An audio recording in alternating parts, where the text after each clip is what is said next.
An important part of our mission of friendship here in the Soviet Union has been to play for you a great deal of American music. But this mission must work both ways in order to accomplish real friendship. And so we are now going to play for our American television audience the entire huge first movement of the Seventh Symphony by Shostakovich, a work written in 1941, the first year of the war, and dedicated to Shostakovich's beloved and at the time besieged city of Leningrad. Now, just before we play it for you now, I would like most humbly and respectfully to welcome to this audience Mr. Shostakovich himself, and I would like to thank him personally and in the name of my country for the wonderful music he has given us.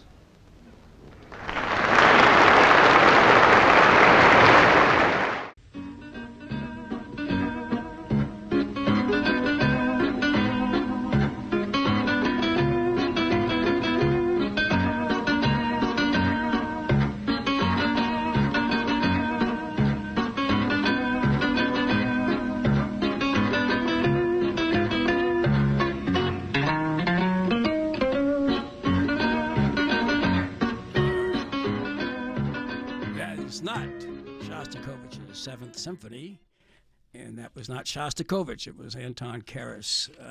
Theme song from The Third Man.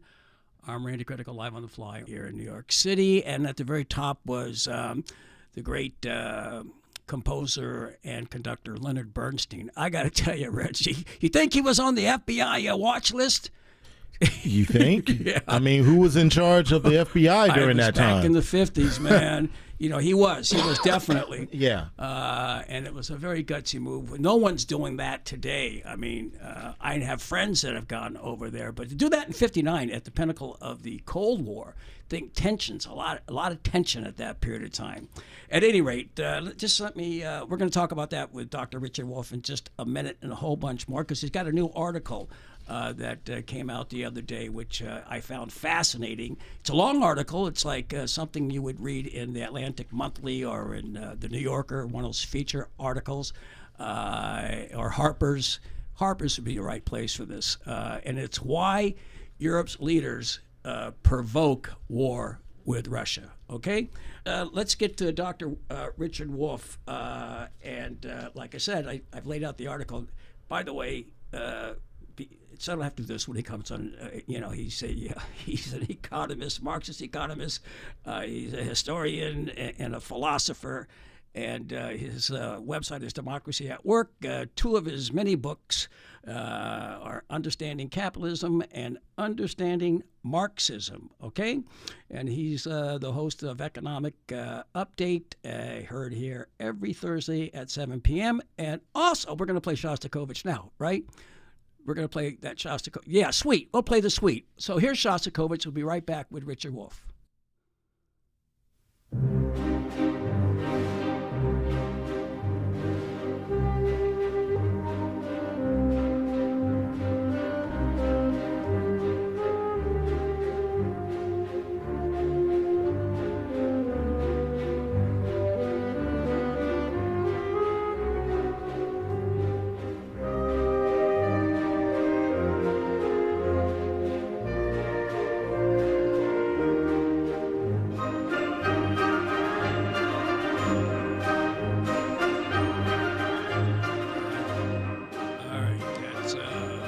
Number 3.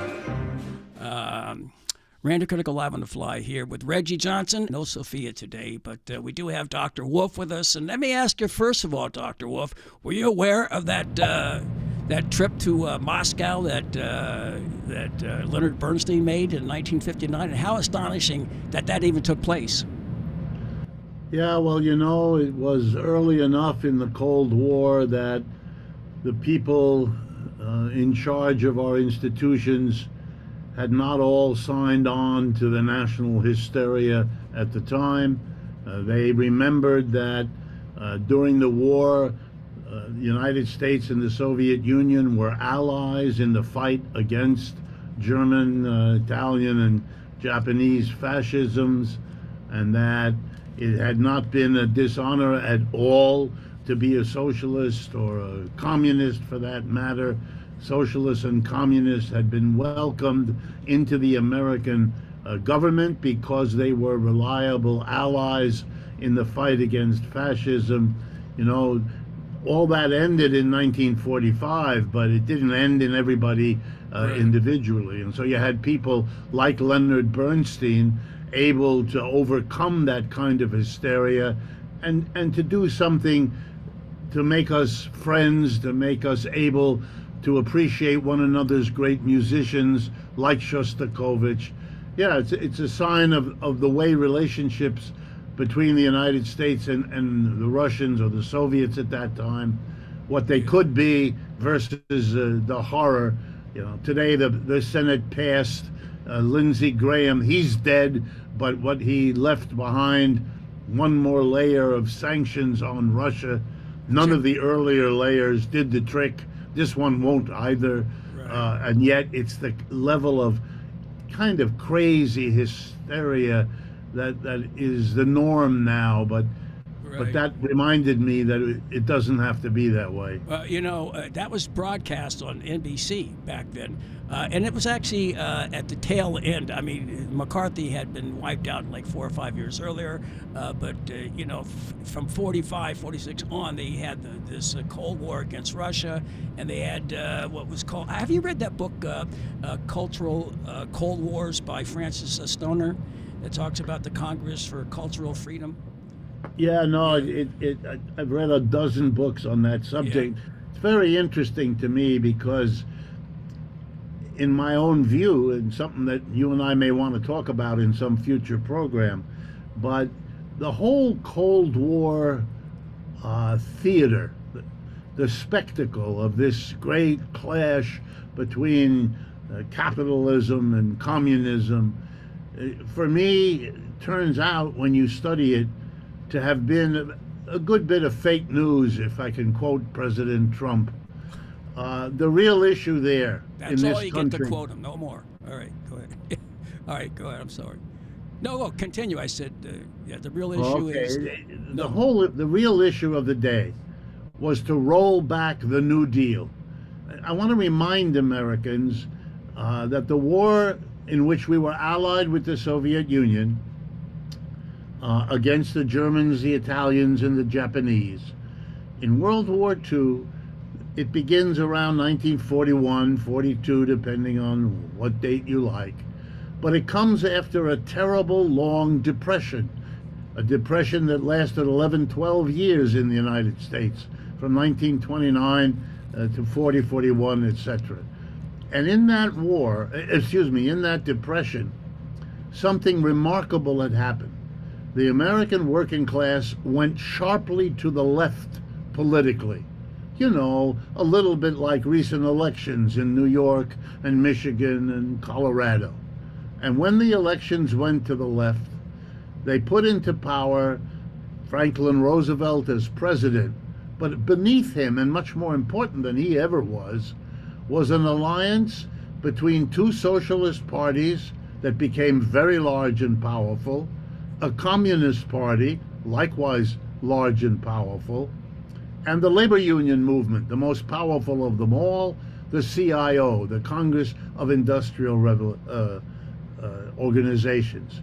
And the alliance of the socialists, communists, and unionists went to the President Roosevelt and they said, look, this is the worst depression in the history of capitalism, which it was.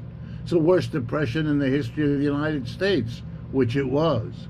And we demand that you, as the president, help the people of this country get through this very bad depression. And if you do, we will celebrate you as the greatest president in the history of the country. But if you don't, we won't even vote for you, and you'll be gone from this exalted job you have. And Roosevelt listened to them. And what he did was to give to those people, organized in that powerful way, the greatest program of social progress that the United States had ever seen. I'm just going to give you very few examples. One, the Social Security system.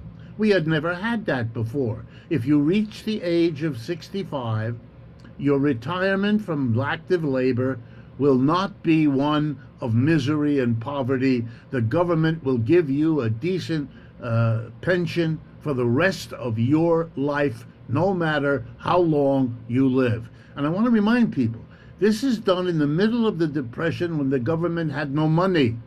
It made a commitment like that to its people. We had never had a Social Security system before. Number two, it created the unemployment compensation system. If you lose your job through no fault of your own, the government will give you a check for a good part of your normal salary for a year or more, so you can find your way to another job without absolute poverty along the way. Number three, the first minimum wage the American economy had ever had. A minimum wage below which no employer could pay you. And finally, and I'll stop with this, a public jobs program. 15 million Americans unemployed were given a job and a decent income by the government, which transformed not just their lives, but the lives of their families and the lives of their communities. And how was this paid for? By taxing corporations and the rich. Why is that important? Because that was rolled back after the war was over. Starting in 1945, when the war was over, when the alliance between the United States and the Soviet Union was likewise over, when President Roosevelt died, the business community of America, together with the Republican Party and, I am ashamed to say, the cooperation of the Democratic Party, the government went to work with the business community to roll back the New Deal, to undo it, to change the taxes back so they didn't fall on rich people and the corporations, and cut back on Social Security benefits, cut back on the minimum wage, stop altogether a public jobs program. But they didn't dare say they were doing that, because that would have led to a revolution in America, since the overwhelming majority of the people needed and wanted and celebrate the New Deal. And by the way, how do I know that? Because they re-elected President Roosevelt for 3 consecutive elections. No president in American history had ever won 3 elections in a row. 4. They proved to to the world that what they had said was correct. If you do this, you will become the most beloved and popular president in American history. So to disguise the undoing of the New Deal, we went on a phony crusade, the Great Crusade against communism, by portraying all of that in the most glaring colors imaginable, as if the ally of 5 years of war was suddenly an enemy. This game was played, and I have to take my hat off to them. They played it brilliantly. And under the heading of fighting communism, they undid the New Deal. And we have been suffering the mass of the American working class ever since. Yes, and you know what? I want to. The name of the article, and this ties in a lot what happened after the war.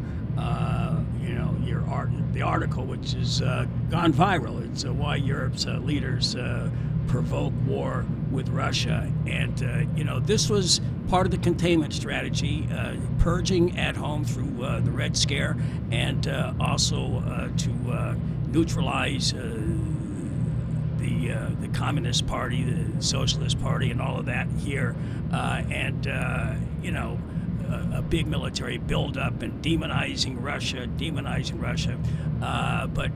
And Europe played, and before I get into this, a junior partner with the U.S., as you describe in your article. But I want to go back to this because this has a lot to do with Russophobia, and it has a lot to do with colonies. In fact, you think that colonies and the loss of colonies play a big part into what's happening today with this obsession with Europe, like wanting to go in and divide up these 5 or 6 countries that have no colonies. But I want to go back to when they all did. And this is the Berlin Conference of 1884 to 88. And I actually went back and forth for 4 years. And so let's go back to there and what happened, how everyone got a piece of the pie and destroyed Africa, basically, as they sucked up all of the resources. Well, 1884 was the culmination, if you like, of 2 or 3, in some cases even more, centuries of colonialism. Of the fact that when capitalism came first to England and then to Western Europe back in the 17th century and 18th century, this new economic system that displaced the feudalism and in some cases the slavery that had existed before, this new capitalist system was different from them. It had to grow. You know, the way every capitalist that you have ever met, every employer in our system knows that what counts as success is if you make a profit and if you plow as much as possible of that profit back into your business. To make your business grow is a sign that it's healthy. And if you understand economics, you know that growth is the only way for a capitalist enterprise to survive. If you don't grow, you will be surpassed and driven out of business by a competitor who did grow. So the system is inherently expansionary. And now it starts in London, and it can expand by drawing in the resources, the food, and the working class from the countryside. But when it has used up all of the countryside of England, well, then it needs to become a greater Britain that it draws people from. And when they run out of that, they have to expand overseas. Well, the same happened to French capitalism and German capitalism, eventually to American capitalism, so that America adds Puerto Rico, America adds Hawaii, America does a variety of things to grow. But what happens... Can I just add 1 second, Richard? Also, the Dutch and the Portuguese. Yes, the Dutch and the Belgians in Right. Africa. But what happens when they've carved up most of the world? Well, 1884 is a famous conference in Berlin when they had carved up pretty much the whole world except Africa, the continent left behind, you might say. But now they were ready to do that. And having gotten good experience carving up Latin America, carving up Asia, and so on, they called a conference of all the colonial powers, Britain, France, Germany, who hosted it, Belgium, Holland, and so on. And they sat around an immense table, and on it was a map of Africa, the whole continent, and they used big magic marker type markers, and they literally drew lines dividing up what part of Africa would go to the French, what part would go to the Spanish, the Portuguese, the British, you name it, the Belgians. And that's how the final piece of the world was carved up among the colonial powers. After that, after 1885, the only way a colonial power could grow is by bumping up against and taking territory away from another colonial power. There was no more quote unquote empty land. Right. Of course, it was never empty. Right. It was full of people. Right. But yes. So they ended up having, in the decades after 1884, endless little mini wars, little skirmishes of the British against the French, of the Dutch against the Belgians, of the Americans at the end of that period against others. And it all culminated in World Wars I and II. Can I just ask? Does that Sure. include the Boer War? Was that emblematic of these skirmishes that took place? Sorry? The Boer War in Yes, South, the yeah. Boer War, the same thing, and at the southern tip of Africa, pitting the Dutch and the British against each other, and so on. right. That's right. That's right. Same thing everywhere, and so it culminated in what you might have expected, the culmination of several centuries of capitalism in its colonialist phase was the worst wars the human race has ever seen. World War I in 1914 to 1918, and then because they could not resolve much, they did it again. World War II from 1939 to 1945. The world had never seen a level of slaughter of that kind. And in that process, the British, the French, the Germans, the Dutch, the Belgians, the Japanese, they all lost their colonies.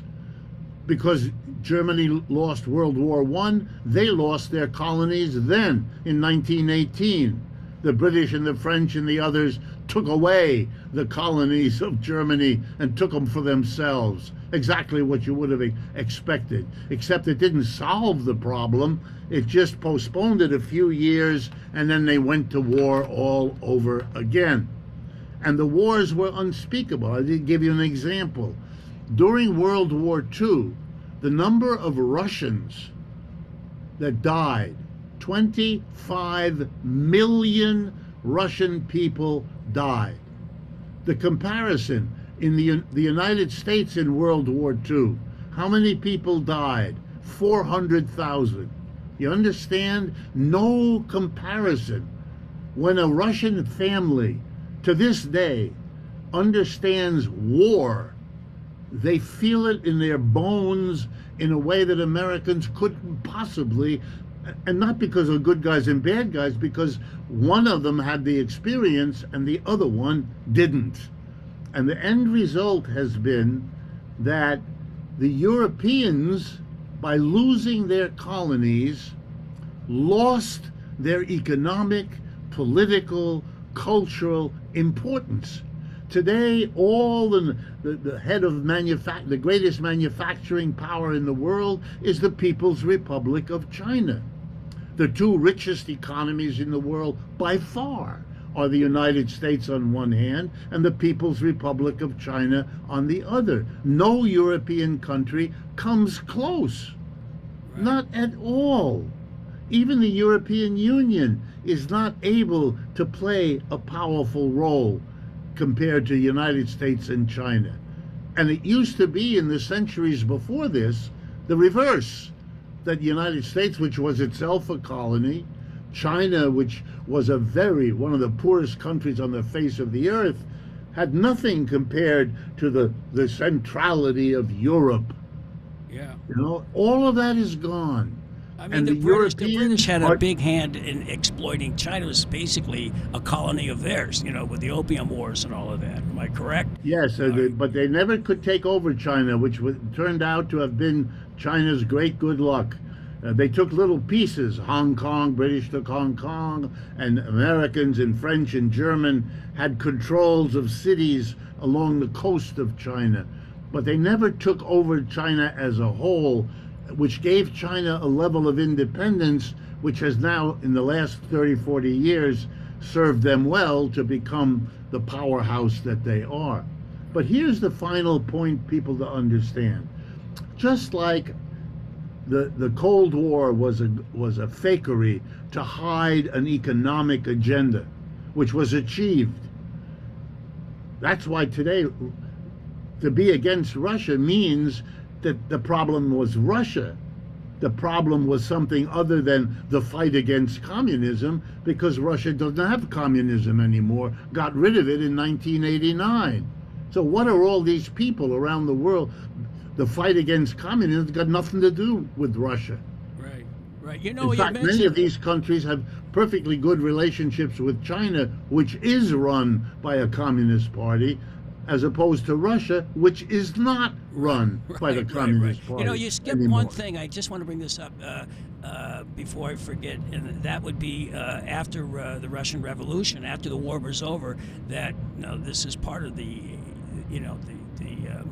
feelings that the Russians have towards the West is that the U.S., France, England, and Japan all sent troops over there. The U.S. sent 10,000 troops, and people still remember that. That's in the collective memory in Russia. Absolutely, and people should understand. Right after the Russian Revolution of 1917, the communists won.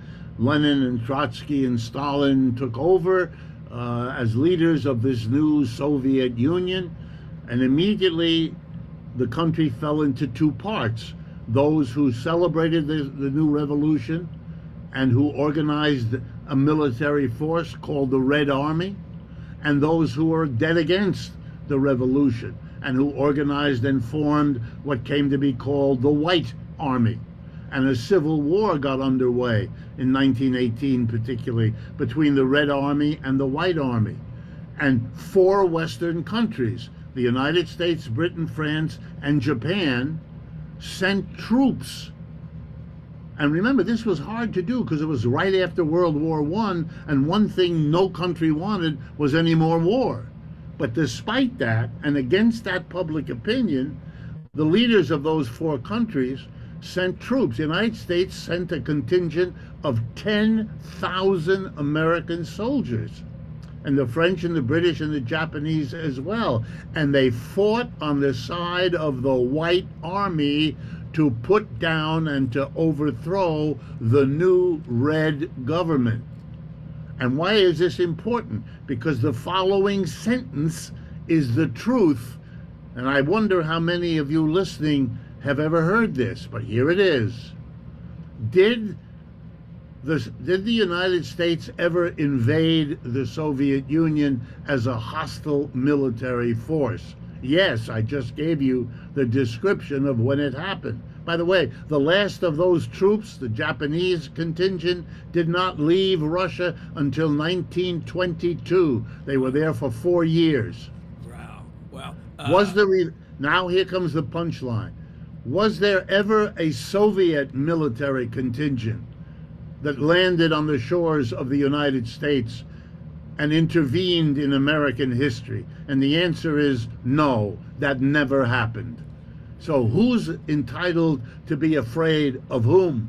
Right. You also bring in, I think so, two things I want to bring up. But first of all, the stuff about empty land and that they had been exhausted after 1888 was a quote by Rosa Luxemburg that you bring up in your article or on one of these shows I saw you on when I first got wind of this essay. What did she say about where the trajectory of all of this colonialism, where it was going? Rosa Luxemburg and her warnings about it. Well, she was very famous. She wrote a book called The Accumulation of Capital, whose greatest portions are about she made particular reference to the colonization of Egypt, of the Middle Eastern area. But I believe she was the origin of the mockery of the argument that was made for a people who need land, how lucky it is that the rest of the world provides land without people. And this was a rationalization for taking over places where, of course, there were people. They were just repressed or killed off. My doctoral dissertation that I wrote at Yale University, and that was published as a book by the Yale University Press way back in 1974. One of the things that I showed in the research I did both in London and in East Africa, in Nairobi and Dar es Salaam, was that in the years of the 30 years that the British had the initial colony of Kenya, the population fell by half, from roughly 4 million to 2 million people. That was the cost in human life of becoming a colony of Great Britain in East Africa during this period of colony. What about the Congo? Congo was a colony of Belgium. And it is a wonderful way, the Belgian story, to make everybody understand clearly what colonialism meant. Belgium is a very small country. Look at it under the map and you will see it's a very small country, even by the standards of Europe, let alone by the standards of the rest of the world. But it is, as many European countries are, remarkably wealthy. Well, that was not because of Belgium. They are not particularly good at anything in the way of industry. They don't have enough land to have an agriculture that matters very much. So what is it? And the answer is, it was their colony, and that was in Africa, and it was called Congo. And it is arguably the biggest, richest part of the entire continent of Africa. An immense river, the Congo River, and a very rich land, lots of ocean front on the Atlantic Ocean, and so on. And it was the source of the wealth that was siphoned off, ripped off of the huge population and landmass of the Congo and brought in to create this phony wealth of Belgium. So Belgium looked really comfortable and well off. If you visit Brussels to this day, you'll see the great buildings and the beautiful architecture. But all of that was paid for by the wealth taken out of the Congo. With the end of World Wars I and II, Belgium lost the Congo. The French lost their parts of Africa. You know, India broke away under Mahatma Gandhi from Britain. The war ended in 1945, and India achieved its independence in 1947. So what happened over the last 30 to 40 years is that the Europeans began to have to find a desperate way to survive in the long run without the colonies that had made them rich in the previous centuries. And try what they might, they couldn't do it. And so they have become desperate. They agreed to become a junior partner of the United States after World War II because they were afraid they wouldn't survive otherwise. And they became a tourist mecca, so that Americans with money could go and look at the chateaus in France or the Schloss in Germany, etc., etc. But in recent years, it became clear that Europe was fading into insignificance, that more and more the world was a world caught between the United States on one hand and China on the other. And in that struggle, the Europeans mattered less and less.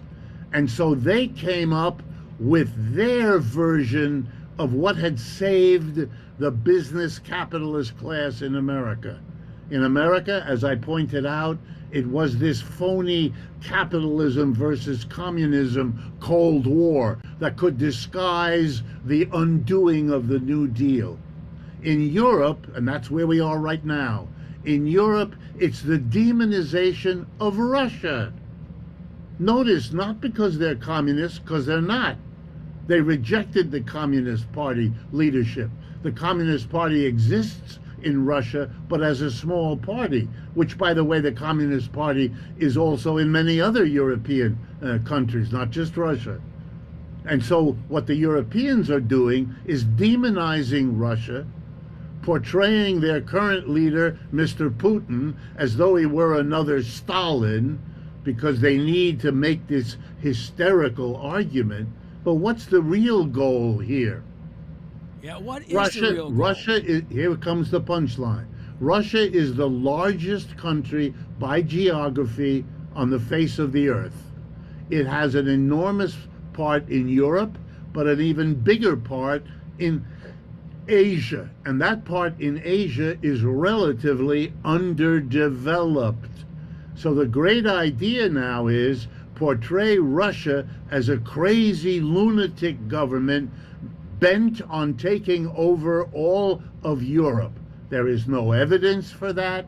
They invaded Ukraine after the NATO had gone from where it was in 1989 all the way to the borders of Russia, taking over Poland and the Czech Republic and Bulgaria and Romania and all of the rest of them. clearly defensive what the Russians were doing, as they said over and over again.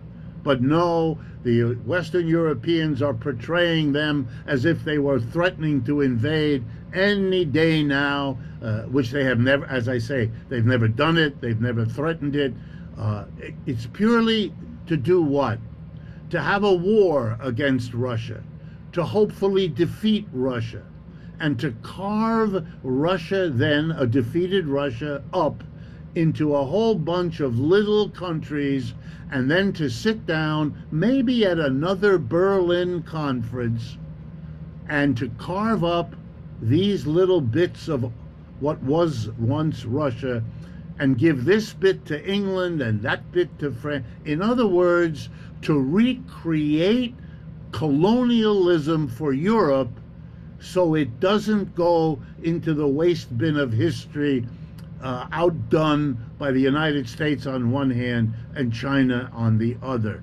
That, I would argue, is what we're actually living through now. Well, let me go back. I mean, they got a taste of that, and I guess they were disappointed after the fall of the Soviet Union, the breakup of the Soviet Union, and they sent all the capitalists and bankers and Wall Street honchos went to Russia, and they took over everything. There were 100 insurance companies there within the first year, and they were, just picking up everything on the cheap until later on in that decade. But I guess they thought the party was going to last forever, but it came to an end.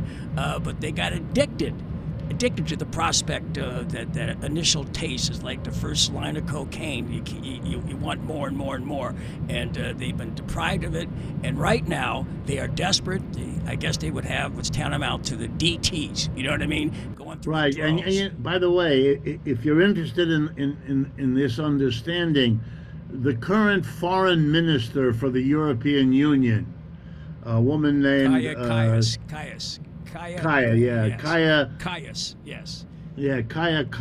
Yes, that's it. From one of the Baltic Estonia. republics she comes. She's from Estonia. She has laid that out. She made a public statement of how wonderful it would be if there was a war, if Russia was defeated and carved up into a whole bunch of little countries. So you don't need to be some kind of wild-eyed theorist to come up with this. I want to thank Kaya Kallas for making it explicit. Right. The evidence is there, whether she says it or not, but it's nice when somebody in her position of power and authority says it, and none of the great so-called great leaders of Europe deny what she said or dissociate themselves. And here's another footnote. One of the things motivating these leaders in Europe is the fact that the decline of Europe, which is so dramatic, which goes against the enormous influence over the world that Europe had for several centuries, is making the people of Europe turn to blame their leaders. Kind of normal thing and the leaders are terrified, having subordinated themselves to the United States, having not understood any of what I've just described, not being able to come up with this plan until it's way too late and has no chance of succeeding. They now have to worry that they're about to get extinct themselves. Mr. Starmer, who was a leading Russophobe in England, is out. His government has already failed. He's got a doppelganger taking his place. Mr. Macron, the leader in France, got much lower approval reading in France than Mr. Trump gets in the United States. And Mr. Merz, well, this last 2 weeks have been major calls across Germany for his resignation. I mean, these are leaders that are wobbling on the final step of their sad journey and will be replaced soon, and we're going to see a Europe trying to figure out a radically new way of going. And just to illustrate that, so people can get a sense of how BAI can give you a leg up on knowing which way the wind is blowing, in Germany, if Mr. Merz, the current leader, bites the dust, which many of us expect will happen soon, the likely replacement for him is the right-wing political force called Alternative für Deutschland, Alternative for Germany.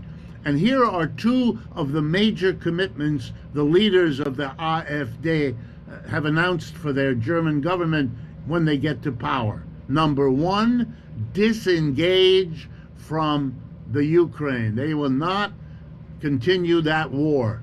And that means the end of that war for Ukraine. That's the end.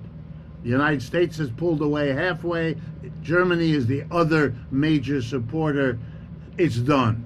And the second thing they say, listen to me now, they're going to reopen negotiations with Russia in order to resume the flow of cheap oil and gas from Russia to Germany that existed before the Ukraine war. You could not have a greater repudiation of modern European politics than that. Well, why are they still sucking up Europe to the U.S.? I mean, you have because they have no military. Ursula von der Leyen guaranteed a $1 trillion investment in the U.S. and buying LNG from the U.S., where they could get it for 1/3 the price through Russia. Yeah, well, they did that because they have now been, since the end of World War II, so we're talking for the last 3/4 of a century, they have decided not to develop their military, but to function under the umbrella of the American military apparatus. That was wonderful news for the arms producers in the United States, because it meant that the Europeans would rely very heavily on American equipment, and that meant profits for the American arms producers. The United States loved it because they could tell the Europeans what to do when they wanted to, and the Europeans, having no military, could do nothing to stop it. And the Europeans loved it because they saved a ton of money by not spending on their own military, and that allowed them to do two things that might have surprised an American who paid attention. Number one, they could fund with that money a much more generous social welfare system than the United States has. Every European country provides medical insurance to its citizens from birth to death. They mostly provide them with higher education in most of the countries for free. You don't pay for elementary school, you don't pay for high school, but you don't pay for college and university either. Right. I could go on, but they provide benefits to their people. But where did that money come from, Rich? That money's drying up. So now it's drying up, but for the last 50 years, how are they going to fund these social programs? For the last 50 years, part of the money they saved from having no military, they could use to fund it. And they're working classes, which are very well organized.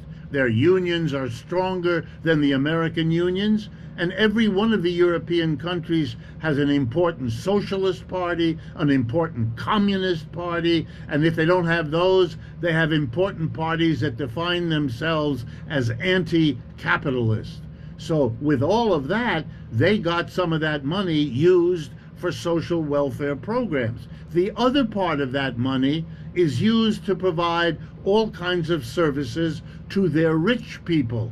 In other words, they were able to fund the mass of working people with generous social programs without taxing their wealthy to do it, because they had enough money from the money they didn't spend on military to do that. That's why they did what they did. But when Mr. Trump arrived and said, we're not playing this game anymore, we're not going to provide you with military unless you pay for it. Well, that just destroyed the Europeans. They were caught out, in the freezing weather without a raincoat or without a sweater. They were told by America, you're not getting free military cover. You're going to have to use 5% or more of your budget to pay for your own military. We're not going to cover you. Meanwhile, we are going to be out there hitting you with a tariff. making you buy our expensive gas. You're going to have to give us a lot of money, and we're going to give you a lot less money. And the Europeans go, oh my God, our game is up. Well, what about, but they're talking about rearmament. They want to be prepared for this war over the next couple of years. I mean, this is crazy. It's like Hail Mary in football, except for the football doesn't have a pigskin. It's got a nuclear tip to it, you know? It is a kind of crazy. It's crazy in the way that you should not be surprised. It's a measure of how desperate the European situation is for those leaders. They can't, they've hitched their careers to being junior partners of the United States, and the United States just threw them under the bus, and they don't know what to do or where to go. So they imagine a war against Russia. Russia is one of the most powerful countries in the world, probably has the largest nuclear arsenal in the world. But even if it didn't, what Russia has is the following two things. Number one, an alliance with China, which now has a larger manufacturing capability than the United States, Britain, and France combined. Wow. Americans don't understand that. They don't want to, but that is the reality. But here's the second reason why it's crazy to aim at Russia, right? Napoleon, 2 centuries ago, thought he could do that. He invaded Russia, and he got his rear end handed to him. Right. In World War I, the Germans and others did it. You can answer that. I'm sorry. It's okay. It happens to me all the time. But go ahead. We're talking with Dr. Richard Wolff, Professor Emeritus at the University of Massachusetts at Amherst. Professor Emeritus. So Absolutely. I got 2 emeritus. What's the plural for that? Emeriti? I don't know. All right, I'll call. All right, go ahead. So, getting back Napoleon, to Napoleon. Napoleon tried and was defeated. In World War I, Kaiser Wilhelm of Germany tried and was defeated.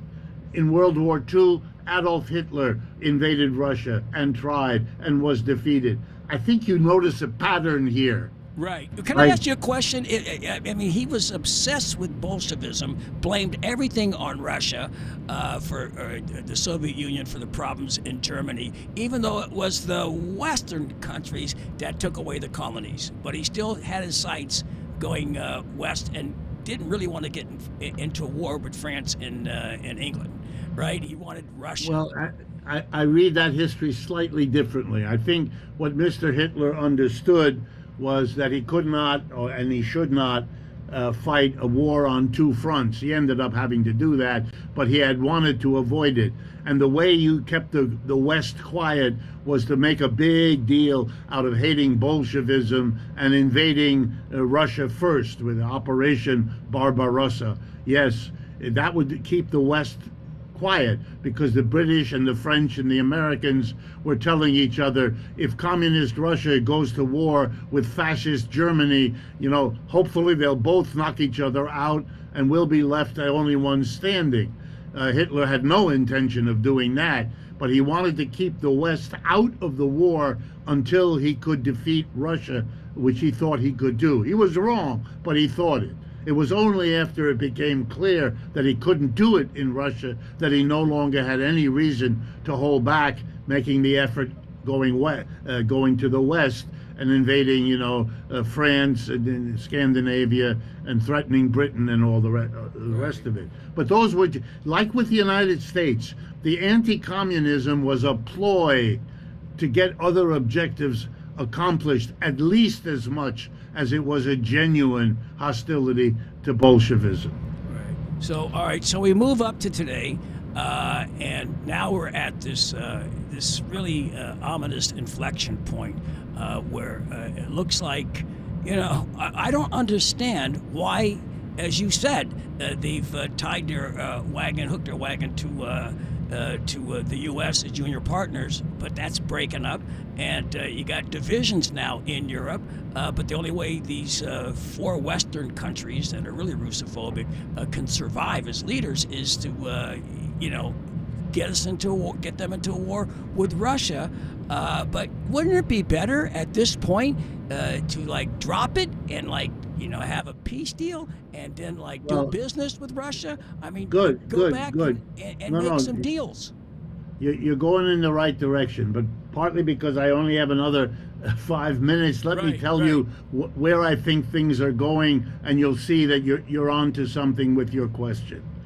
I think there's a very good chance that Mr. Merz in Germany is in his last weeks or months of being the chancellor in that country, and that there will then be elections, and that the AfD, the right-wing alternative, will take power.